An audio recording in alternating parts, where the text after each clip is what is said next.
Welcome to Stories My Grandmother Told Me. I'm your host, David Edelman, with my Bubbles, Eve Siegel. Bubbles, for Remembrance Day, I'm going to give you a little poppy. It's not going to make too many holes in your shirt. And boom. You were born in 1917, right? Born in 1917.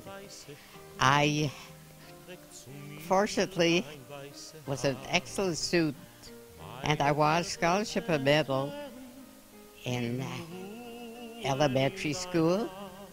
I went on to Baron Byng and had to choose whether I was going to take a Latin or a commercial course. So I did 1 year Baron Byng, and I went on to commercial high school with these scholarships each and every year, which was very helpful to my family because there were so many years when in the Great Depression that I lived through with my parents, when my father was a cutter.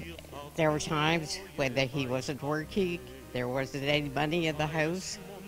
And when there was a position advertised in those years, there would be a lineup all around the block for one office job.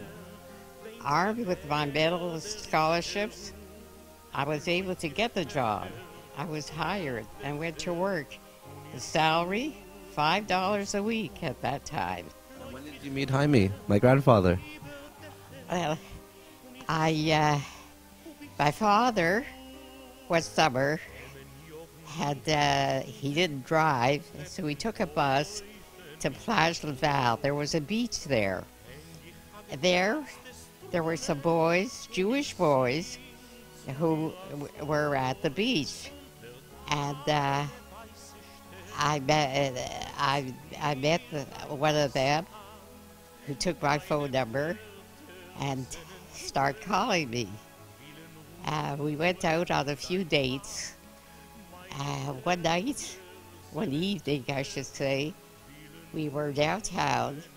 We had been to a movie out of St. Catherine Street, and we were walking along St. Catherine, and when we came to McGill College, there was a young man standing outside getting some fresh air, and that young man took my phone number, and shortly after, he started calling me.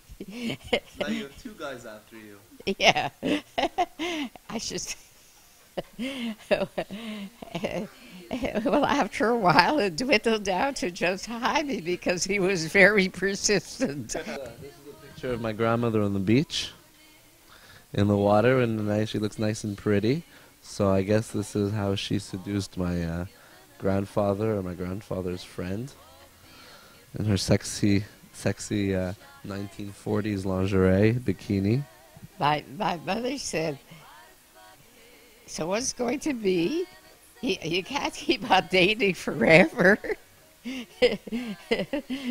So that was when we decided to get married.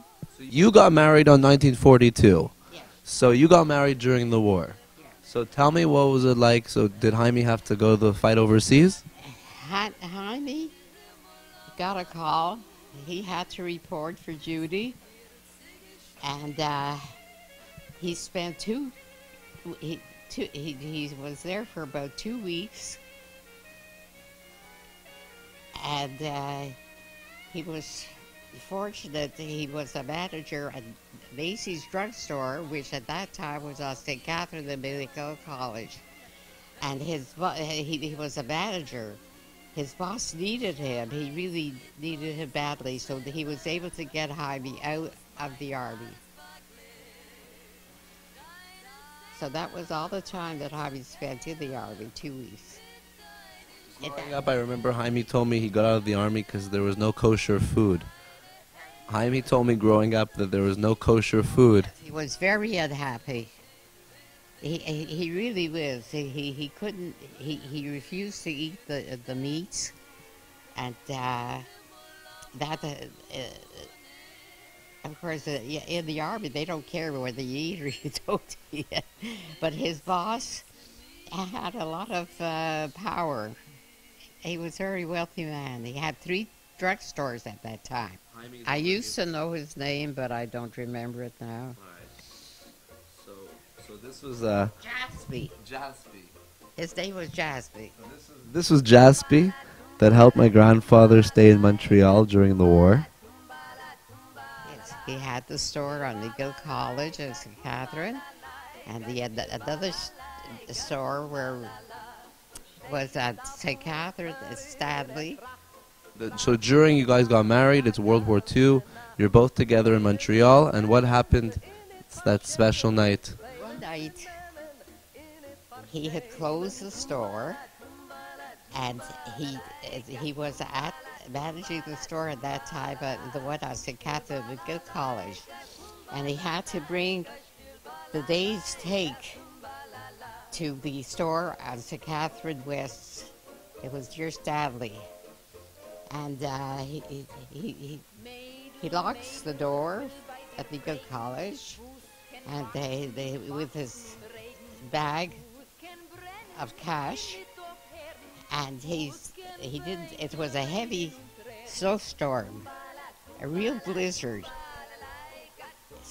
So he didn't take the car, but he walked to the store on Stanley. Suddenly, halfway to the store, he realizes that the bag with the money, he wasn't holding it anymore. He was cold. His coat was over his ears and his hat pulled down. He was hysterical. It was a bag full of money. It was a bag full of money. And he's hunting for it. There appeared two men in army clothes. So there was 2 men in uniform that just happened to be there walking around. Walking around on St. Catherine Street, and they found his bag, and they opened it up, and they saw there was a lot. It was bills and change, but they were honest. So, and there was a phone number. The bag had a phone number and address, but so they phoned that they had this bag with the money.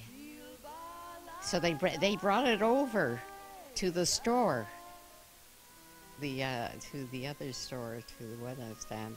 Right. So they were honest. So it's they were honest. it's a pretty good Remembrance Day story.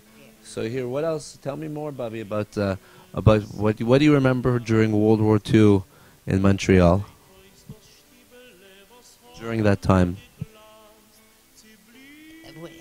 What I really remember was when the store ended, the war ended.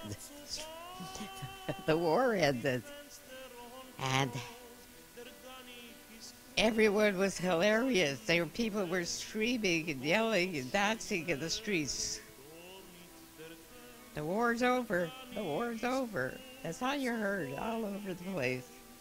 Oh, there were celebrations going on all night long.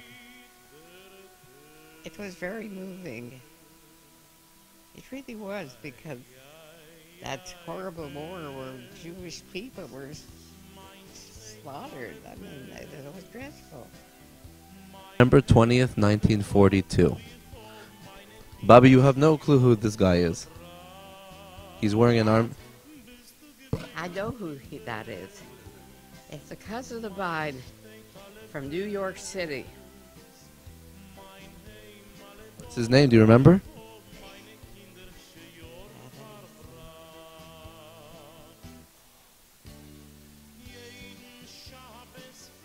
I think it was David. I'm not sure. David Leeds. His name actually was Leibovich, but he changed it to Leeds because in those days, if you were a Leibovich, things didn't go well for you. He changed his name to David Leeds. Sound less Jewish. So he was in the United States, fighting in the United States. City.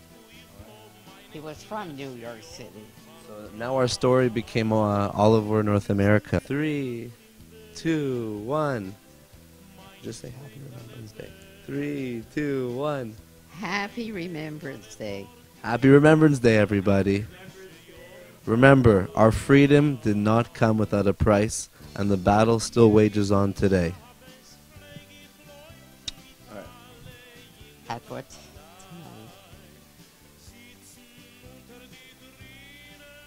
That we were out on the town,